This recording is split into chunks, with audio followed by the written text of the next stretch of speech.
আজকের যাওয়া হচ্ছে লুলু হাইপার মার্কেট ইন দুবাই।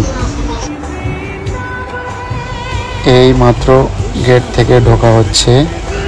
আজকে দেখানো হবে সবজির আইটেম, মিন্স ভেজিটেবল।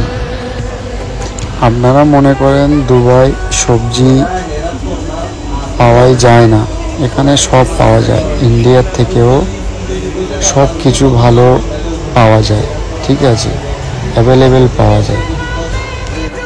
এখানে সিজন ওর অসিজন কি, এখানে সব রকম সব জিনিসই পাওয়া যায়, ঠিক আছে। সেটা কল্পনার বাইরে, না দেখলে বোঝাও যায় না। হ্যাঁ, একটু দামটা হয়তো বেশি, কিন্তু সমস্ত রকমের সব কিছু পাওয়া যায়, আপনারা হয়তো দেখতে পাচ্ছেন। আরেকটাও কি, ফ্রেশ পাওয়া যায়, নারিকেলও পাওয়া যায়। এখানে কেরালারা বেশিরভাগ সবজিতেও তোমার নারকেলটাই বেশিরভাগ ব্যবহার করে, সেই জন্য এখানে নারকেলও পাওয়া যায়। আরেকটা জিনিস কেরালার বেশিরভাগ ইন্ডিয়ানরা ওরা ব্যবহার করে তেঁতুলটা হয়তো আজকের আমি তুলতে পারিনি, অন্য সময় ইনশাআল্লাহ আমি দেখানোর চেষ্টা করব। তাই আমাদের সময় নেই, বের হয়ে যাচ্ছি এবারে গাড়ি ধরে।